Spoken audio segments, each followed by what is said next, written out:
苏恩牧师啊，通过这个营会，欢迎雪伦师母、苏恩牧师，你们好啊！今天凯川在这里再一次非常开心啊，等待你们在网络上见面。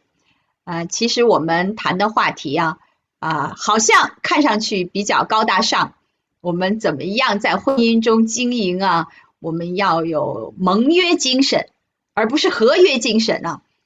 上一次牧师特别好，给我们分享了这个在圣经当中怎么来看，在神的眼光怎么来看这件事儿，真的是我们有很大的得着和提高。师母也讲了一下呢，就是你自己的感受，但是今天我们就想来更具体一点，好不好？其实我们都是人无完人尤其是我们脾气性格方面其实每个人都不一样。生活习惯、原生家庭造成了我们这个在婚姻当中的生活习惯更加不一样。比如说吧，我在家里我就觉得我的先生呢，他是很喜欢做饭什么，但是他做完饭呢，他就喜欢把什么橱柜的门都开着，抽屉都开着，然后然后所有的东西都摆着，他就干完了，他就走了。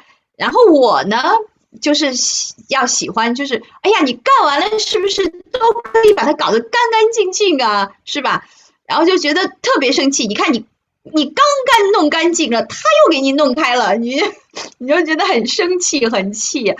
所以呢，这个就是我们生活当中的出现的这些不同的习惯就会引起矛盾。我相信可能二位在生活中也有这样的不同的习惯。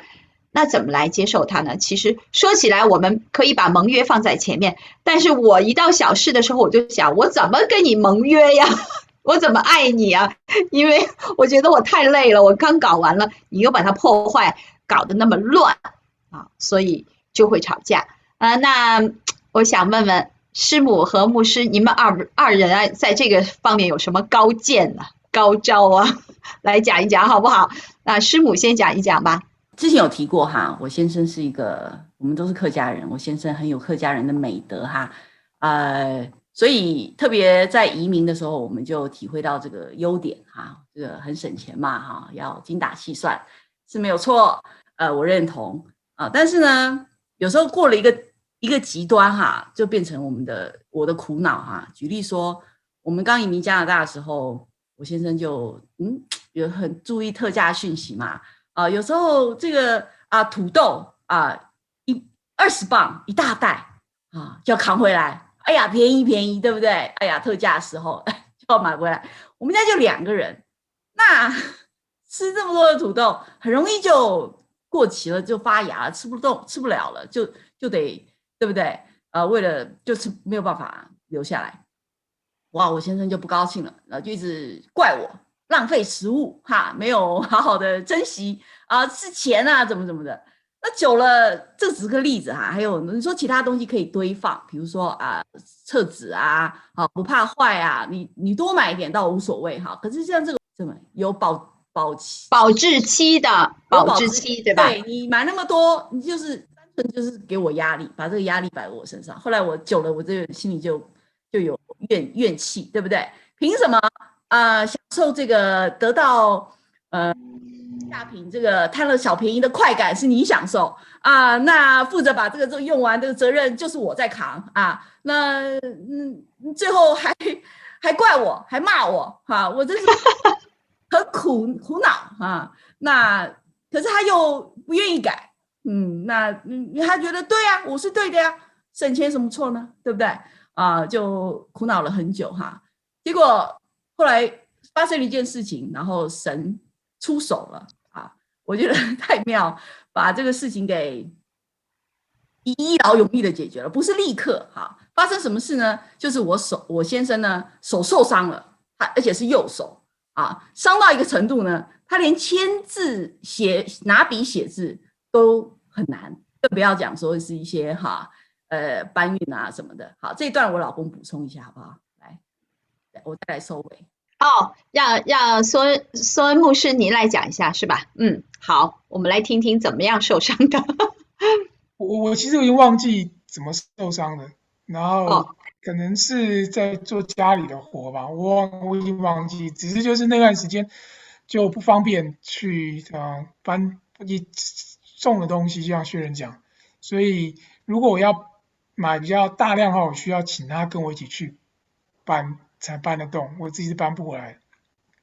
那就因此我们就需要沟通嘛，需要达成共识，我们才能够那个去采买。那以后我们也就达成共识，是关于这个 grocery， 就是煮饭的这些东西，是他来买，那我基本上就我要买的话，我也会尊重他，我打个电话问他说，我在刚好看到这个有特价，要买吗？家里的存货怎么样？因为他比较清楚，在家里也比较可以查一下。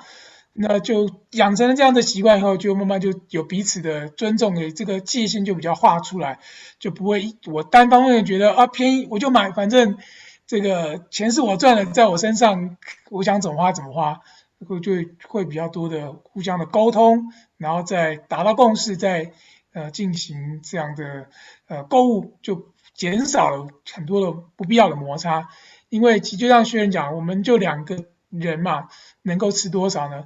那除非有大量的就是请弟兄姐妹到我们家里来吃饭，开放我们家庭的时候，那个时候会薛仁当然也很会做菜，也会做这种大分量的，特别这种他抓的分量也比较准，所以我们就会达到一个平衡。之前就是一开始的差异。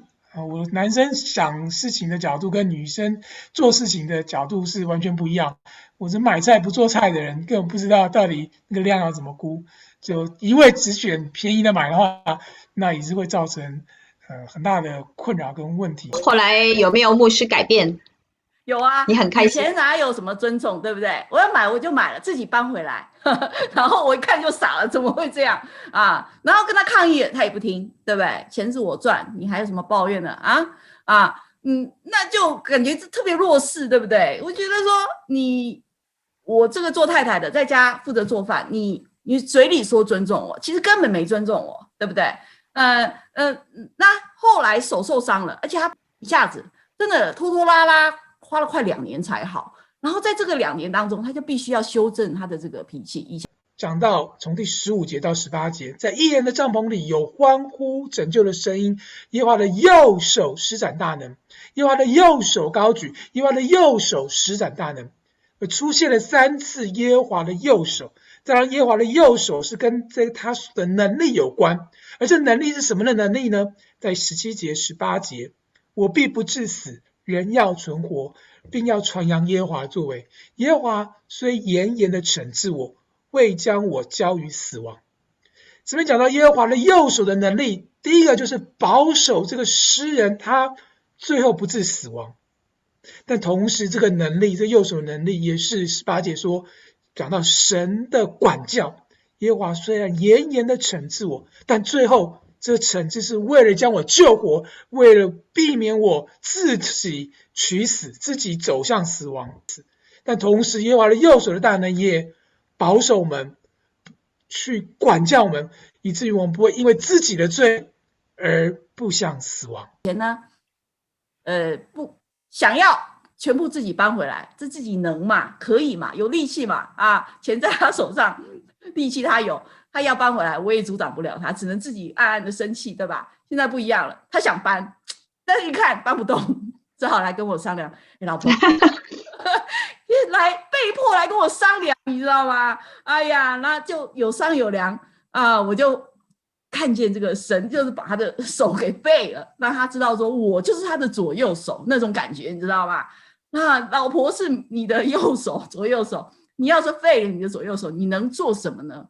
我觉得神很奇妙的，透过他这个管教我不知道是老公认不认同我认为是把他的这个个性给就是限制住，以至于他去被迫要去处到一个位置，要跟老婆有商有量，要放在一个尊重的位置，然后我们是团队我们要合作我们要沟通不是你一个人说了就算了就算是在采买家庭用品这个小事情上面，也必须要把另外一半当作你认真愿意沟通去尊重的对象那这2年是很长的时间嘛？原一开始就是我拒绝他的提议，好，把这个30公斤米搬回来，我不帮忙搬，他就搬不回来，他气呀，生气，对不对？那就是没办法，我不愿啊。后来他就慢慢的必须忍耐嘛，气也没有用嘛，气还是搬不回来嘛，就1次、2次、3次啊，2年下来，我觉得这一块就很大的改进。现在基本上就看重另外一半，看重他的左右手。哇，真好，真好，真好。那这就看到了，其实神在当中的干涉啊。就是我们有神的人，我们就能看到；那没有神的人，就不会想到这一步，而且会觉得说真倒霉，怎么回事儿？他把手搞坏了，现在我又多一件事儿要去帮着他搬东西哈，帮着他采买。其实没想到呢，在这个后面啊，藏着神这么大的一个祝福，而且呢，就是用神的方法来把这件事儿解决了。求你用我做你的器皿，将你的爱分享出